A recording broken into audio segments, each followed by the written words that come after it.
E hoje, gente, eu sempre falo sobre constelação familiar e quero fazer um programa meio meditação, né? Meio meditativo, para que a gente se dê a oportunidade de ver a grandiosidade das nossas ligações, das nossas conexões, para que a gente comece a ter realmente gratidão.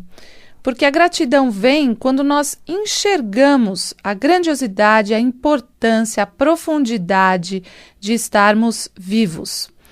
Eu vi um guru, né, uma palestra de um guru, e ele dizia assim, puxa, a pessoa está em depressão, fala para ela, né, tampar o nariz assim, fala, então tenta se matar, veja a importância, né, você não quer mais viver, então fecha o nariz e espera, né, a morte vir se você tem condição e coragem. E de repente você fala, eu quero respirar, né? Eu quero respirar, eu quero viver. Então a maior parte de nós, a gente vive muito impressionado com os acontecimentos, principalmente porque a gente enxerga agora de uma forma rápida, né? Todos os acontecimentos e a mídia faz questão de colocar todas as coisas ruins. Mas existem muitas pessoas num outro nível de consciência, fazendo muitas coisas boas, aproveitando o tempo para fazer coisas que nutram a vida, né? Hoje, com essa maravilhosa ferramenta que é o YouTube, você faz cursos, você assiste programas maravilhosos. Então, as nossas escolhas hoje é o que determinam o que nós vamos fazer em relação à nossa evolução. Porque, gente, disponibilização de várias ferramentas todos nós temos, né? E isso em várias partes do mundo. Não é em todo lugar, infelizmente, né? Mas hoje a gente tem muito recurso para buscar ajuda emocional, principalmente. Então, muita gente fala, puxa, antigamente uma pessoa tinha depressão, ela nem sabia que ela tinha depressão. Porém, hoje, se você buscar depressão no YouTube, você vai achar um monte de ferramentas, um monte de formas de você se autoconhecer, de você se autotratar, de você mudar, né? Por isso eu também faço esses vídeos como uma forma de compartilhar esse conhecimento tão maravilhoso que é a constelação familiar. Constelação familiar é uma forma da gente olhar para algo além desse plano horizontal, né? Para que a gente comece a olhar a nossa vida como um plano vertical, apesar de nós estarmos aqui, né? Na linha do tempo. Para que a gente saia da dualidade, é importante que a gente vá para um outro nível de compreensão, né? Porque tem lá o certo e o errado. E a gente vive nisso. Ai, fulano tá certo, o outro fulano tá errado. Eu tô certa, eu tô errada. Quando a gente vai, não para o caminho do meio, né, de uma ponta A e B, existe o caminho do meio aqui. O caminho do meio é algo mais elevado, é algo quando você vai para esse outro nível de compreensão. Isso é dar passos para a evolução. E assim, a constelação nos leva para esse outro nível, né, que é o caminho do meio. O caminho do meio não quer dizer um ponto no meio do ponto primeiro ou do ponto segundo, né? Ou do segundo ponto, do ponto A e B.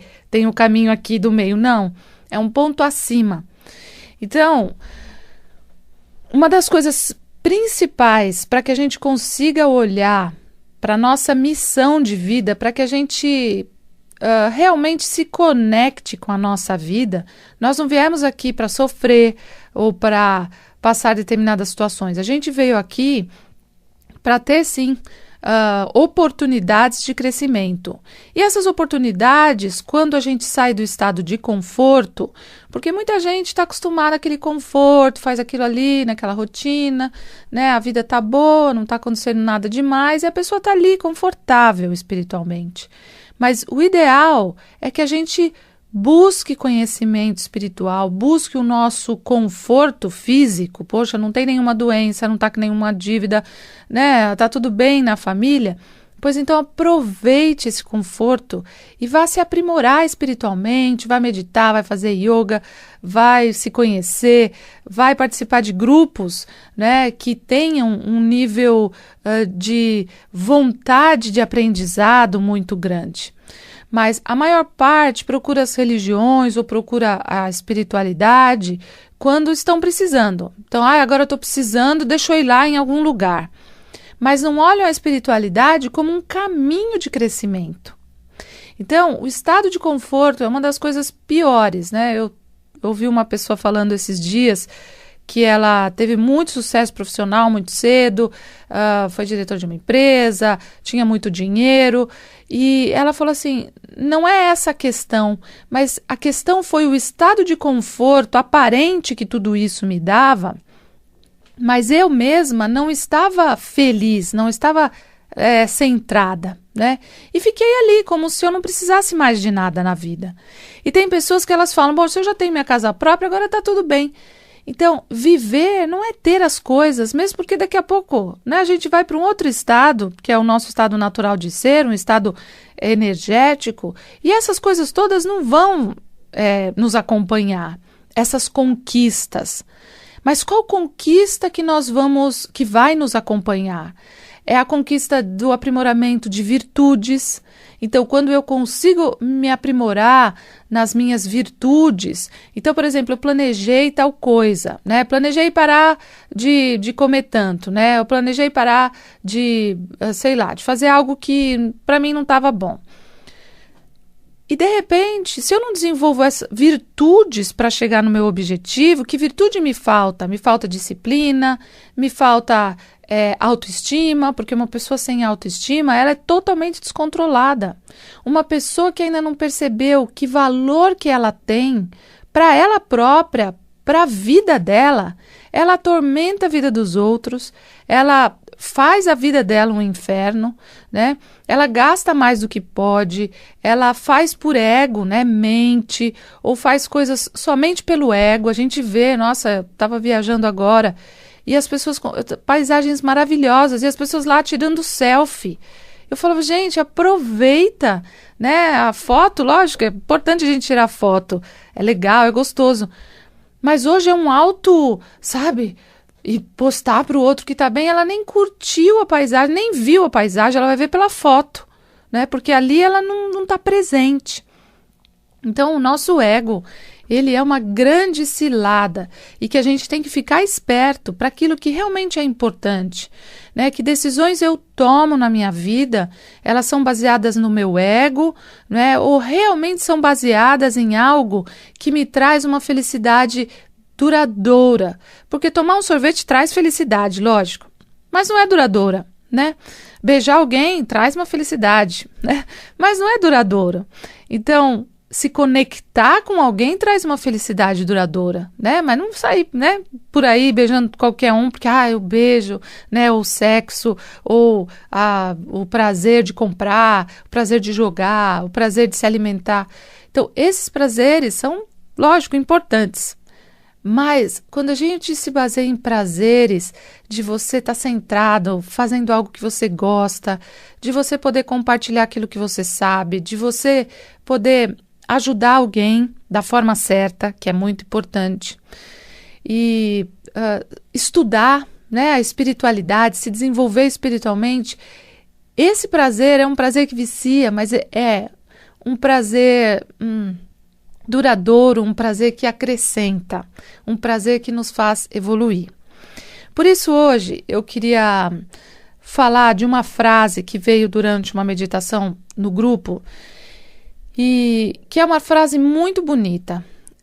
Enquanto nós não percebemos o quanto muitas pessoas fizeram parte do nosso crescimento, não importa de que forma, fulano me fez mal. O erro do fulano fez você crescer, né? Se você realmente é uma pessoa que não se vitimiza, né? O erro do fulano vai fazer a gente crescer. Assim como o nosso erro, porque a gente não olha os nossos, né? O nosso erro faz outras pessoas crescerem, né? Então, quando a gente erra, a gente fala, meu Deus, eu errei, eu cresço com o meu erro. E o outro também fala, fulano errou, eu cresço com o erro. Assim, começa a parar a condenação, né? E o julgamento. Porque, infelizmente, se houvesse, né? Infelizmente, as pessoas não fazem reflexões, mas quando elas podem refletir, elas falam, puxa, o que eu aprendo com o meu erro, o que eu ensino com o meu erro.